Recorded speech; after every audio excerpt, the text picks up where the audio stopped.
This program is presented by Birch Gold Group, the precious metal IRA specialists.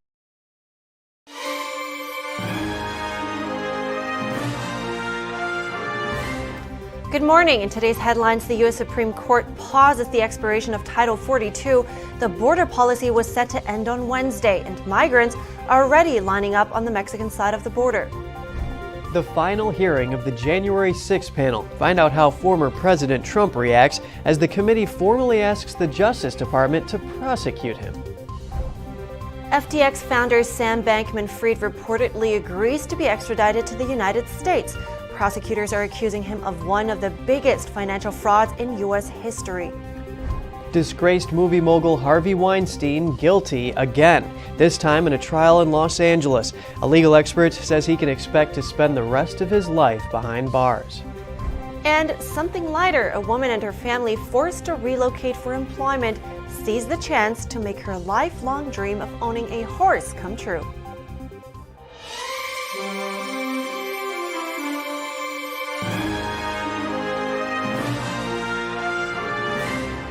Good morning. Welcome to NTD. I'm Kevin Hogan. Good morning. I'm Evelyn Lee. Today's Tuesday, December 20th.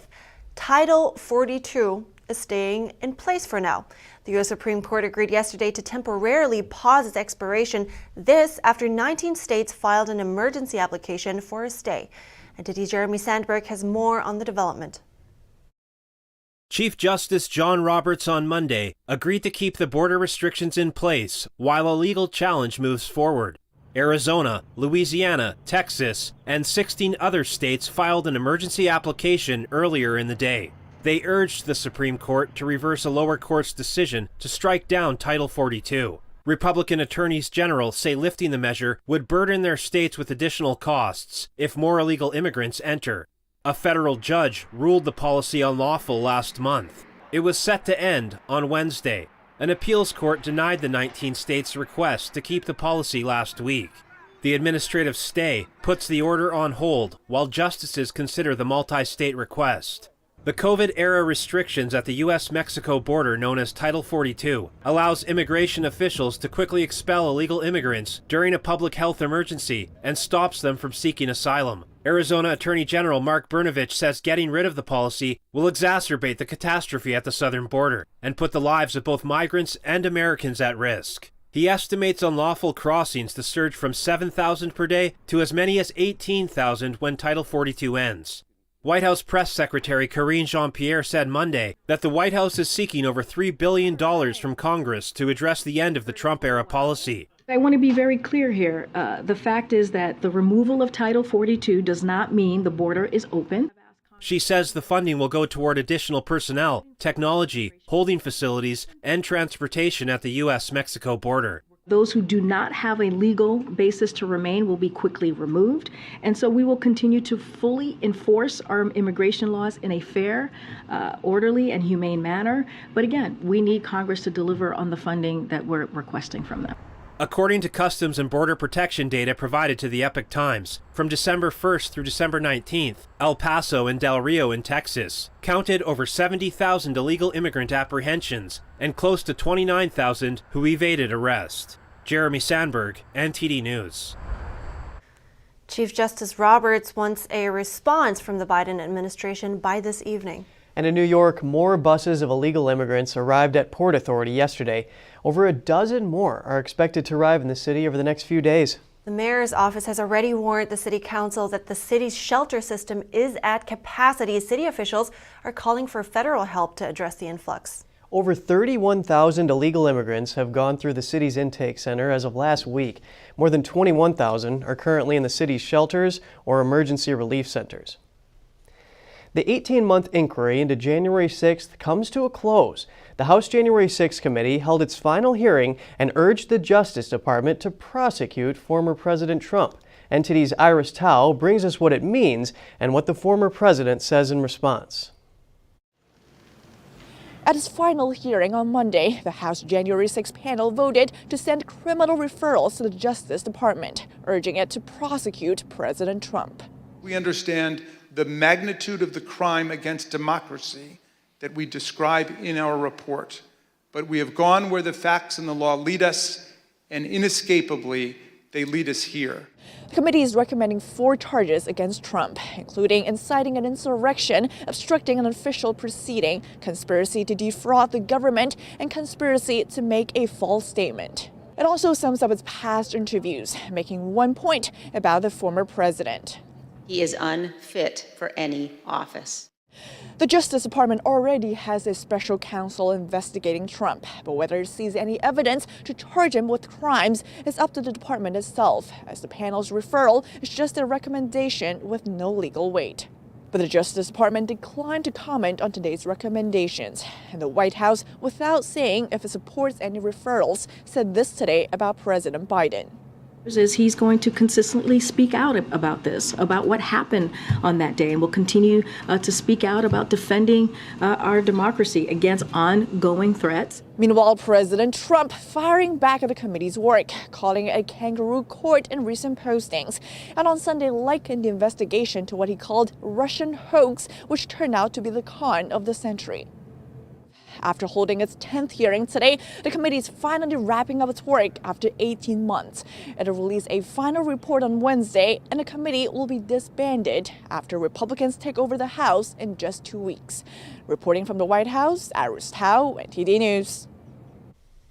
In response to the January 6 committee referrals, Trump said Americans know that he pushed for 20,000 troops to prevent violence and that he went on TV and told everyone to go home. He says Democrats are trying to keep him from running for president because, in his words, they know I'll win. He called the hearings a partisan attempt to sideline him and the Republican Party. U.S. lawmakers continue to crack down on Chinese companies over national security concerns.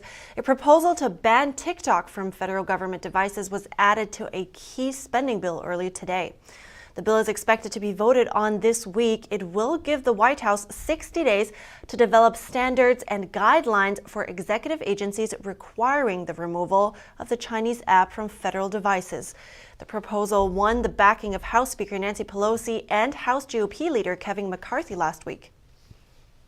It may be one of the biggest cases of fraud in U.S. history. Sam Bankman-Fried has reportedly agreed to be extradited to the U.S. to face charges related to the collapse of FTX. He was seen being escorted under heavy security to a courthouse in the Bahamas on Monday. Here's the story. The fight for FTX founder Sam Bankman-Fried to resist extradition to the U.S. has reportedly come to an end. Bankman-Fried has been accused of orchestrating one of the biggest financial frauds in U.S. history, as U.S. prosecutors describe it. They say he embezzled billions from his customers to invest in his hedge fund Alameda Research. Sam Bankman-Fried, or SBF, was once one of the biggest names in crypto and was at one point worth $26 billion. He also became a substantial donor in politics, media, and other causes. But after reports Bankman-Fried secretly moved $10 billion of customer funds to prop up his own investments, traders rushed to withdraw funds from FTX last month. In interviews since, Bankman-Fried acknowledged there were oversight failings at FTX, but did not personally think that he has any criminal liability. His decision to consent to extradition following his arrest in the Bahamas last week would pave the way for him to appear in U.S. court to face wire fraud, money laundering, and campaign finance charges. Uber drivers rallied in front of the company's offices in downtown Manhattan on Monday. The workers were protesting Uber's decision to sue New York City over its plan to raise metered fares for cabs and rideshare drives. And NTD's Daniel Monahan has that story. At some point, Uber is going to have to be held accountable. Last month, the city's Taxi and Limousine Commission agreed to the first metered fare increase in 10 years. That move raised driver pay by around 7% per minute and about 24% per mile. And I got 2 kids, right? This is the only job I'm doing here in New York to live. I'm not saying I live, I survive. Drivers listed increasing prices of their everyday items such as gas and vehicle maintenance behind their decision to go on strike.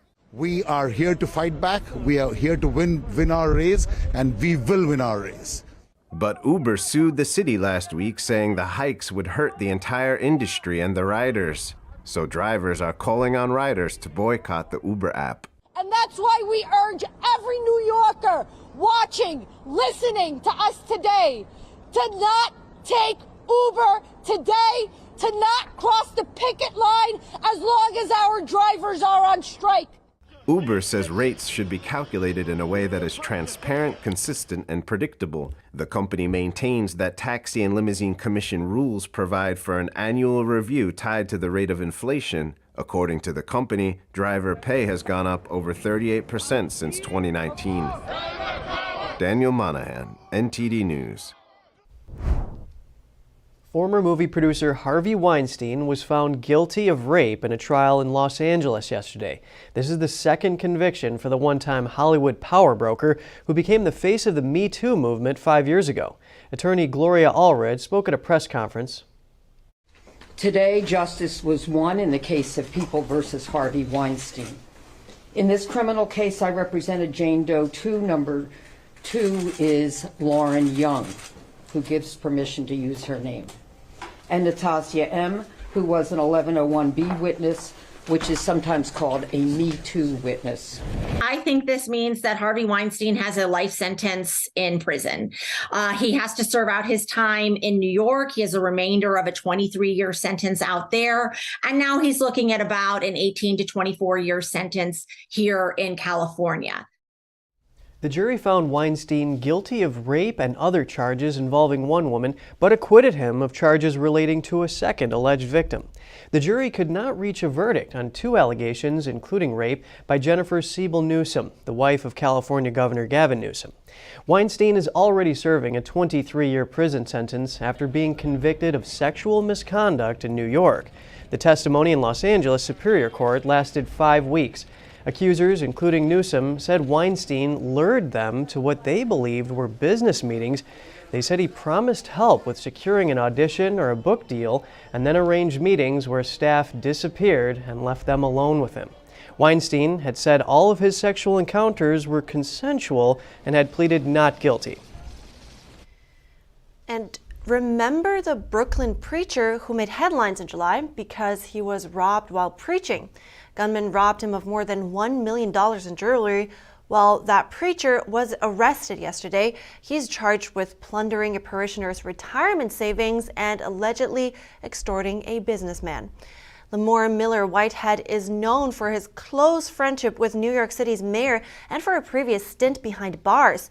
He pleaded not guilty to charges of wire fraud, extortion, and making false statements. That is for allegedly lying to FBI agents by denying he had a second cell phone. Mayor Adams says he will withhold further comment until the process reaches its conclusion. The wire fraud and extortion charges each carry a maximum punishment of up to 20 years in prison. And in other news, a magnitude 6.4 earthquake shook parts of Northern California early Tuesday. Thousands were left without power afterward. No injuries were immediately reported following the event. The earthquake occurred in the early morning near Ferndale, a small community about 210 miles northwest of San Francisco.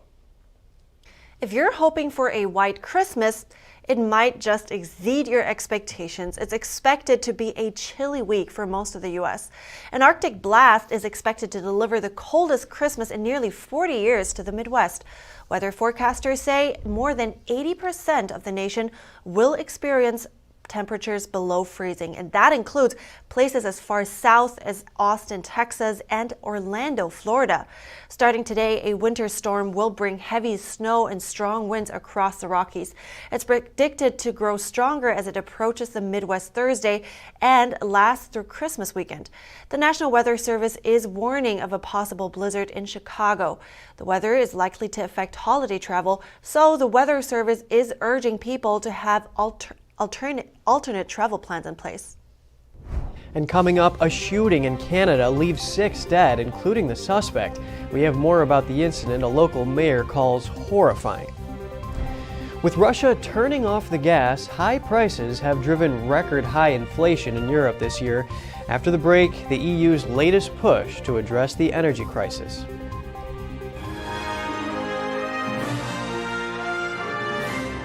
This is Stephen K. Bannon. I urge you to protect your savings from inflation by diversifying into a physical gold IRA from Birch Gold Group.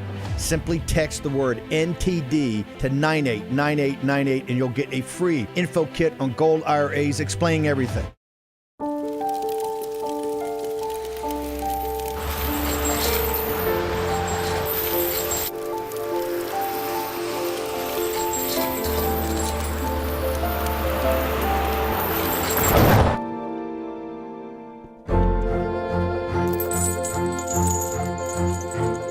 Did you know dragging chains can spark a wildfire? Only you can prevent wildfires.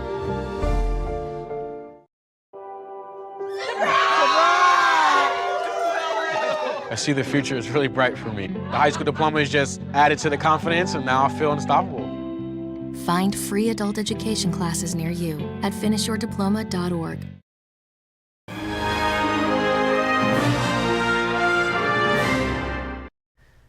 Welcome back. A shooting in the Canadian city of Vaughan left 6 people dead and 1 person wounded on Sunday. A 73-year-old suspect was among those killed. The city's mayor describes the incident as horrifying and shocking. Vaughan Police Chief Jim McSween said at a news conference on Monday that the shooter has been identified as Francesco Villi, a resident of the building. We can say all victims reside in the condo building. 3 victims were members of the condominium board. But the motive for the shooting remains part of this very complicated and very fluid investigation, which is still ongoing at this time. Police say they responded to a call about an active male shooter who had shot several victims at the condominium at about 7:20 p.m. Police found and fired at the suspect in a hallway, and he was pronounced dead about 40 minutes later, according to Special Investigations Unit spokesperson Christy Dennett. I don't believe there was an exchange of gunfire. I believe there was a number of shots from one officer, and those a number of those shots would have struck the man, and then he was pronounced deceased at the scene. Authorities recovered dead bodies from several floors, along with a semi-automatic handgun that is suspected of having been used in the shooting, Dennett said. Prime Minister Justin Trudeau tweeted on Monday, "To the families and friends of the victims of yesterday's shooting in Vaughan, I'm keeping you in my thoughts." Canada's gun homicide rate is a fraction of what is seen in the United States, according to 2020 data, but it is still higher than other wealthy countries and has been rising between 2009 and 2020. Vaughan is about 15 miles north of Toronto in the province of Ontario. British Prime Minister Rishi Sunak served a Christmas dinner to the NATO troops in Estonia. Sunak met and talked with the troops after meeting with leaders at the Joint Expeditionary Force Summit in Latvia. The summit brought together British, Nordic, Baltic, and Dutch leaders. It's led by Britain and is designed to respond rapidly to crises in Northern Europe. Ukraine's President Volodymyr Zelensky asked leaders at the summit to supply weapons to help end Europe's deadliest conflict since World War II. Now, an update on the European energy crisis. The European Union has decided it will set a cap on its gas prices. That's its latest attempt to control high prices after Russia cut off most gas deliveries to Europe. So, while it is important that we have today agreed to limit excessive gas prices, it is equally important that we can now move forward with making joint purchases of gas a reality. We can move forward and accelerate permitting. The EU's Energy Commissioner Kadri Simpson says the cap is just the first step to contain gas prices. It took weeks of talks to decide on the emergency measures, but opinions on the decision are divided. The cap will be triggered under 2 conditions. One, if prices exceed about $190 per megawatt hour for 3 days, and 2, if gas prices are around $37 higher than a global reference price for the same 3 days. Police officers in Peru conducted a drug raid wearing Santa-related disguises. The Christmas-themed agents broke down a door with a sledgehammer before apprehending suspects. Agents dressed as Santa Claus, Mrs. Claus, and elves arrested members of a family allegedly engaged in drug trafficking. 4 members of the gang known as the Chicago Grinches were arrested. According to local media reports, various types of drugs were found in the raid, including marijuana and cocaine. Peru is the second largest producer of coca leaf and cocaine after Colombia. Next, pink, purple, black, and white are the top Christmas decoration colors in Beverly Hills. It's a brighter Christmas this year following 2 years of pandemic. And a boy, a friendly horse, and the lifelong dream of a young mom. All of that in a story coming up after the break.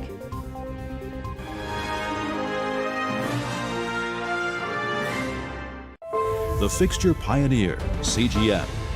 Professional AI intelligent fixtures. All-round integration of 4 systems. High precision, high durability, high quality. 2-micrometer repetition accuracy. More than 80 patent certificates. ISO 9001 approved. Precision clamping to meet your every need. CGM has it all. Pride of Taiwan, CGM.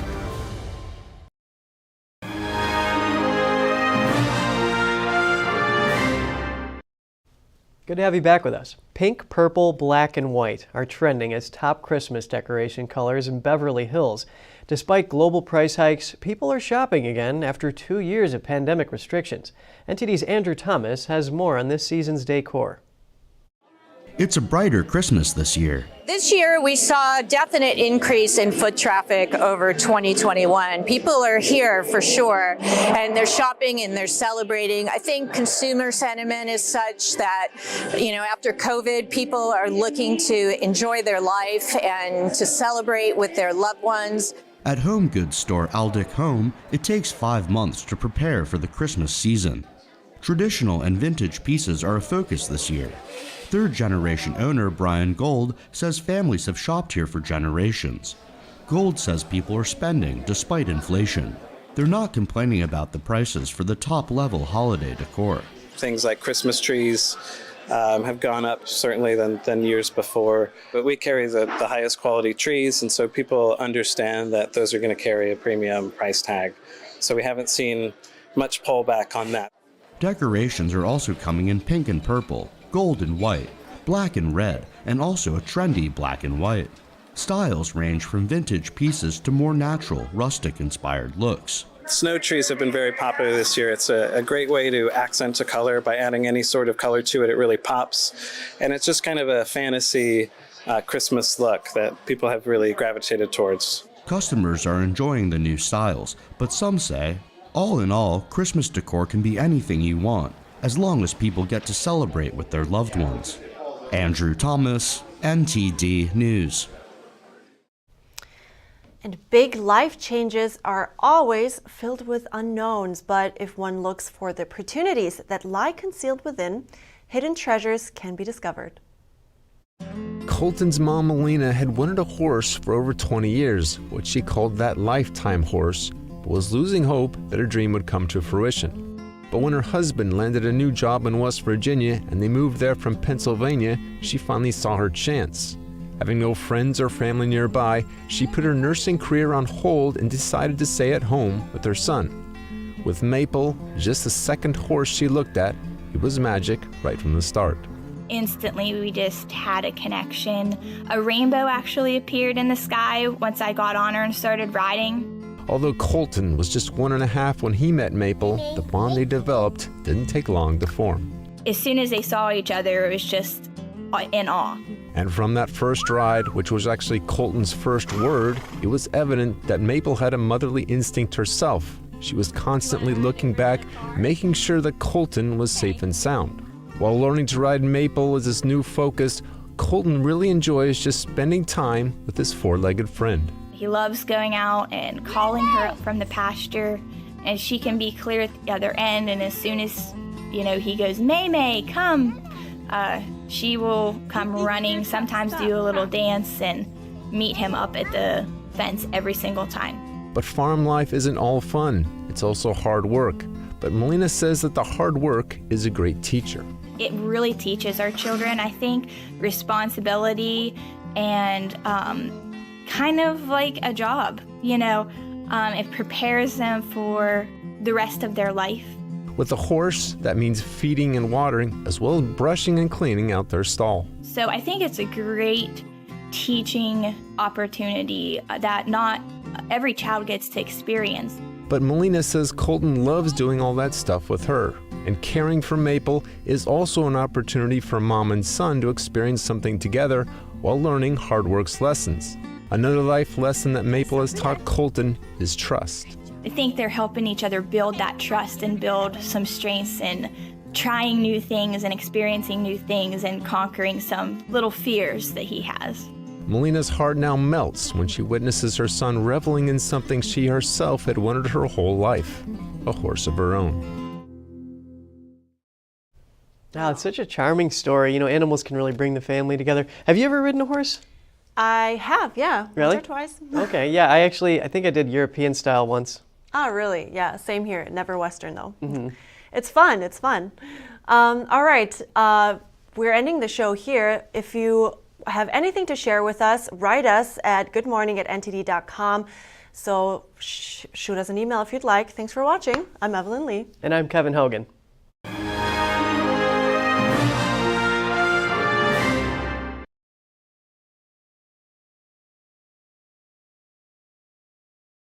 Thanks for watching us on YouTube. Did you know YouTube only keeps selective videos on its platform? So if you want to make sure you get the full picture, just subscribe to our newsletter. Go to newsletter.ntd.com and sign up. It's free.